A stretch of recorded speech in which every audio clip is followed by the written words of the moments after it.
बिस्मिल्लाहिर्रहमानिर्रहीम। तो दोस्तों आज हम बात करने वाले हैं एक्सेल में आप यहाँ पर स्टूडेंट रिकॉर्ड को कैसे जो है मेंटेन कर सकते हैं कि जब हम अपने स्टूडेंट की क्लास और उसका रोल नंबर मेंशन करेंगे तो हमें यहाँ पर उसका रोल नंबर, उसका नेम और उसके रिमार्क्स नजर आ जाएं।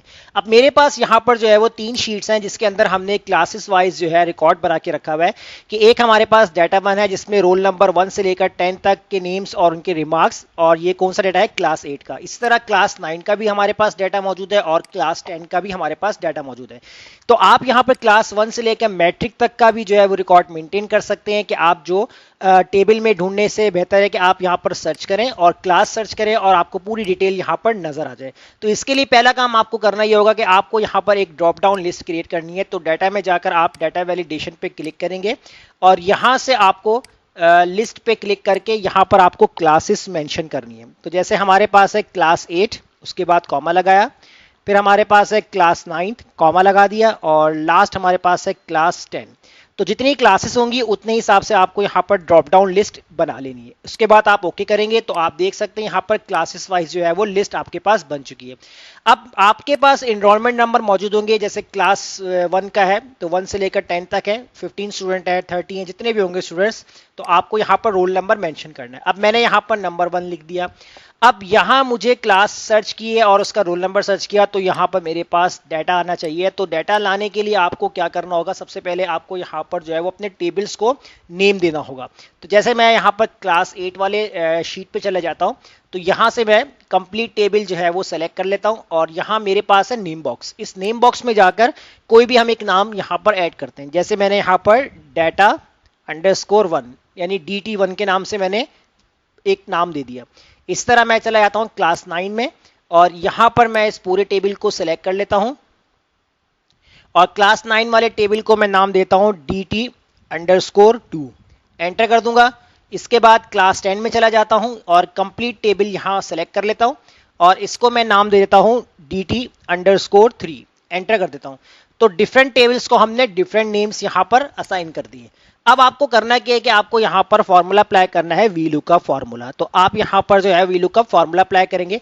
अब देखिए वीलुकअप फॉर्मूले की कंडीशंस होती हैं कि यहां हम वीलुकअप जो है वो सिंगल टेबल के लिए यहां पर अप्लाई करते हैं, लेकिन हमारे पास यहां पर मल्टीपल टेबल्स हैं। तो इसके लिए हमें क्या करना होगा, 2 फॉर्मूलों को एक साथ कंबाइन करना होगा। जैसे आपने वीलुकअप आपने सर्च किया, लुकअप वैल्यू के अंदर आपको क्या करना होगा, आपको क्या सर्च करना है, आपको एनरोलमेंट नंबर सर्च करना है। तो आपने यहाँ पर एनरोल वाले सेल को सिलेक्ट करना है, इसको आपने F4 से लॉक कर देना है। उसके बाद आपने कॉमा लगाया।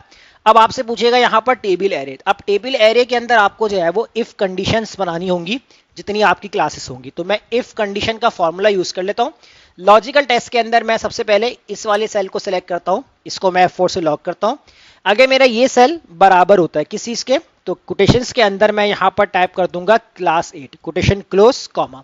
अगर मेरा ये वाला सेल जो है वो क्लास 8 के बराबर होता है तो मेरे पास क्या प्रिंट हो जाए, तो मेरे पास जो है वो क्लास 8 का जो हमने नाम दिया था टेबल का, वो था हमारे पास DT1 के नाम से। इस तरह हम यहाँ पर कॉमा लगा देंगे, सेकंड कंडीशन बनाएंगे हम यहाँ पर। अब लॉजिकल टेस्ट के अंदर दोबारा से आपने इसी सेल को सेलेक्ट करना है, F4 से लॉक करना है। अगर आपका ये सेल बराबर होता है, डबल कोटेशंस के अंदर आपको यहां पर टाइप करना है क्लास 9, कोटेशन क्लोज, कॉमा।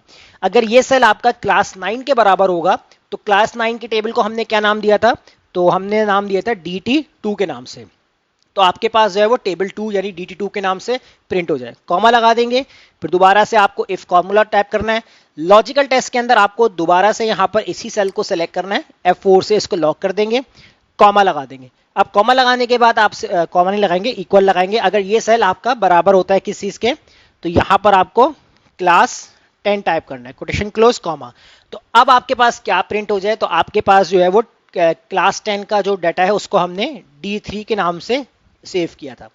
तो अब यहां पर आपने ब्रैकेट क्लोज कर देना। एक ब्रैकेट आपका क्लोज हो गया, सेकंड ब्रैकेट क्लोज हो गया, थर्ड ब्रैकेट आपकी क्लोज हो गई। तो ये आपका जो है वो टेबल एरे का काम हो गया। कॉमा लगा देंगे। अब इसके बाद आपसे पूछेगा कॉलम इंडेक्स। अब देखें कॉलम इंडेक्स जो होगा अलग अलग टेबल के हिसाब से होगा।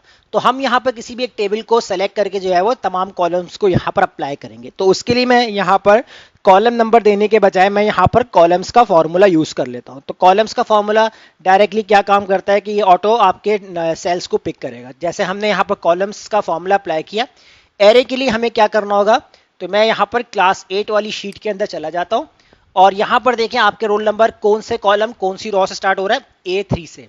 तो मैं इसी फॉर शीट के ऊपर रहते हुए जहां हमारी फॉर्मूला बार है इसके ऊपर मैं क्लिक करूंगा यहां पर, और यहां पर टाइप कर दूंगा A3। उसके बाद कॉलन लगाऊंगा, दोबारा से मैं A3 टाइप कर दूंगा और ब्रैकेट क्लोज कर दूंगा। अब जो हमारा फर्स्ट वाला जो है यहाँ पर A3, इसको मैं यहाँ पर F4 से फ्रीज कर दूंगा। अब जब मैं F4 से फ्रीज कर दूंगा तो ऑटोमेटिकली आप जो है वो अपनी प्रीवियस शीट के अंदर आ जाएंगे। तो आपने क्या करना है, इसी फॉर्मूला बार के अंदर रहना है और आपने यहाँ पर कॉमा लगाना है, और जो आपके पास एग्जैक्ट मैच के लिए वैल्यू यानी रेंज लुकअप वो आपको 0 कर देना है। ब्रैकेट क्लोज करके आप कर देंगे एंटर। जैसे आप एंटर कर देंगे तो आपके पास यहाँ पर रोल नंबर आ चुका है। अब रोल नंबर यहाँ पर आपके पास इस तरीके से आ रहा है, तो आपने इसको फॉर्मूले को कर देना है ड्रैग। तो अब आप देख सकते हैं क्लास 8 का जो स्टूडेंट है उसका रोल नंबर क्या है, 1 है, नेम क्या है, हामिद है, रिमार्क्स 50 है। तो अगर हम यहाँ पर चेक करते हैं अपने डाटा में तो बिल्कुल एग्जैक्ट जो है वो आपको सर्च करके दे रहा है। अगर मैं यहाँ पर चेंज करता हूँ क्लास 9 और यहाँ पर रोल नंबर मैं डालता हूँ 5, तो देखिए 5 पे आपका नेम नासिर है, रिमार्क्स कितने हैं 35। तो क्लास 9 में जाते हैं, रोल नंबर 5 का रिकॉर्ड अगर हम चेक करते हैं नासिर, और रिमार्क्स कितने 35 है। तो इसी तरह जितनी भी क्लासेस होंगी आपके पास, आप जस्ट यहाँ पर क्लास को सिलेक्ट करेंगे और रोल नंबर आपको एंटर करना है। तो आपको जितनी भी डिटेल्स होंगी, नेम्स है, कॉन्टैक्ट है, रिमार्क्स है, सब्जेक्ट है, परसेंटेज है, तो वो आप डायरेक्टली जो है वो इजीली इसी शीट के ऊपर जो है वो तमाम स्टूडेंट्स एंड तमाम क्लासेस का जो है वो देख सकते हैं। तो इस तरीके से जो है वो पूरा आप एक पैटर्न जो होता है क्लासेस का, स्कूल का, वो आप इस तरीके से बना सकते हैं और अपने स्टूडेंट्स के रिकॉर्ड को इजीली चेक कर सकते हैं। तो उम्मीद करता हूँ आज का ये टॉपिक आपको समझ आया होगा। तब तक इसकी प्रैक्टिस कीजिए। मुझे इजाज़त दीजिए। अल्लाह हाफिज़।